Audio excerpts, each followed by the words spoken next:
Not much time left for Guam's World War II survivors to submit their war claims forms. Independent Guahan is calling for volunteers to help our island's beloved elderly, our manunko, through this very laborious process. Welcome Victoria Lola Leon Guerrero to talk about how we can make it less laborious and very rewarding. So Vicky, Hafaday, good to see you again. Hafaday, thank you Jason for having me. Yeah, how have you been, first of all? Pretty good. Yeah. Just busy publishing books. And tell me about that. You've got not one, not two, but 3 books coming out from UOG Press. We do. UOG Press is very busy this week. So we've got a children's book launching tomorrow, the UOG commemorative book launching Tuesday, and then Tinian and the Bomb launching Wednesday. So it's going to be an incredible week. And that is a lot of paperwork. Yeah, but it's all exciting. Yeah, well, certainly there is a certain amount of paperwork and paper shuffling that goes into filing your claims forms and everything like Absolutely. that. But you guys are helping to streamline the process. Yeah, so Independent Guahan teamed up with the Guam War Survivor Memorial Foundation, and actually a lot of other groups have been helping. The Division of Senior Citizens at Public Health and the Public Defender's Office have been helping to spread the word. And actually today we had our first volunteer training. So what we're looking for volunteers who can actually help fill out forms. So at the volunteer training, we go through the form, we go through all the different questions and all the different obstacles that may arise. And our next volunteer training is this coming Tuesday at 6 p.m. at the University of Guam Humanities and Social Sciences building in the computer lab, room 111. And so if you're interested in coming to help fill out forms, we really recommend that you attend the training because we really do go into how to fill out the form. But if you're not able to make the training and can still volunteer, we ask you to please come. So on Saturday, May 19th, from 9 a.m. to 3 p.m. at the Humanities and Social Sciences building at UOG. We will have volunteers on hand to help our elders fill out their war claims forms. We will also have notary publics there to notarize the forms, so every claim has to be printed out, notarized, and mailed to the Foreign Claims Review Commission. So thankfully, the Public Defender's Office as well is helping us get notaries. We have other notaries who've just called and volunteered their services, but we can always use more. We did this event on December 8th, and at that time we only had 2 people there to notarize, and so it took a really long time. So this time we're really calling on anybody who can notarize documents to please volunteer your time and services that day. Maybe because you did it on Camelin Day. Maybe, people were preoccupied.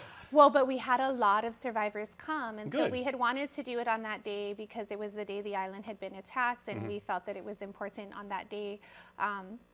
We actually helped over 100 people that day fill out forms. And so, we really do invite our elders or their family members to please come if you've not filled out your form. The forms are due June 20th. So this month is planned deliberately a month ahead so that after the event, people can gather whatever extra documents they may need and mail it in time to be able to submit it. Okay, I do have a question. Because we're dealing with that particular generation, wartime tomorrows. If you're looking for volunteers, do you prefer that they be bilingual and are able to speak our native tongue? If there are Chamorro speakers and writers, because they'd have to fill it out in Chamorro as well, there are war claims forms available in the Chamorro language. So yes, we would love to have people who can speak and write the language on present. But we really need all kinds of volunteers. So, people may not feel comfortable filling out forms, but you can still volunteer in other ways if you need people to help usher people from the computer labs to the notary, help us make copies of their forms, and really just be present to host our elders and help sign them in. We're going to also offer different things. So while people are waiting, we're going to have a reading room with books written about the war. We're going to have a documentary screening room with documentaries about the war. And we're going to have live music. So we really want to make sure that everybody's comfortable and entertained while they're waiting. The University of Guam Office of Information Technology has offered us to use their big computer lab. So we have over 40 computers available. I've been in there a couple times. It's nice. Yeah, it's really nice. And then also, if people don't want to do the computer version, we'll also ask volunteers. We'll have clipboards with forms to fill out. If family members want to come and just pick up a form and learn more about how to fill it out at home, say they have loved ones who are bedridden. I was just about to ask that. Okay. So proxying is okay in that regard if the actual recipient or the claimant, I should say, Yeah, well, is unable if is they're unable come. to physically come in, the loved ones can come in and just pick up the form and ask questions about the form, pick up instructions, and then go home and fill it out themselves, and maybe make an appointment with one of the notaries there to get it notarized. Though I do know the Public Defender's Office is offering free notary services during their office hours, so people can always go there to get it notarized.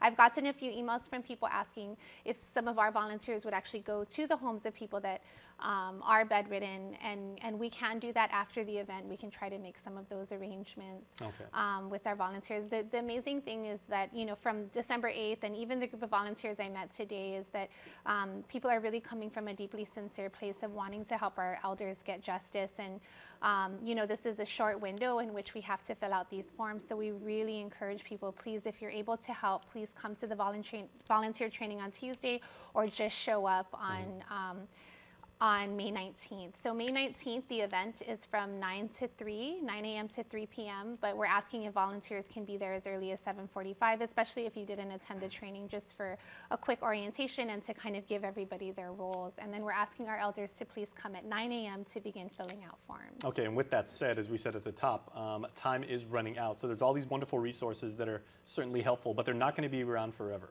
Exactly. So when should people actually take advantage of these? Aside, when is the actual cutoff date?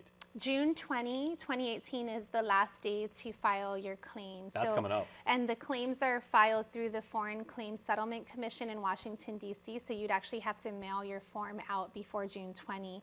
And so, Independent Guahan has also made an instructional video on YouTube with how to fill out forms if people need more guidance on that. But the forms are all available online on the Foreign Claims Review Commission's website with instructions and FAQs. So really, I really encourage family members, if your loved one hasn't filled out their form, please do so right away. Okay. And Vicki, we thank you very much. You do such good work in this community. We really appreciate it. Thank you very much. I love our community very much. That is very apparent, so thank you very much. Thank you.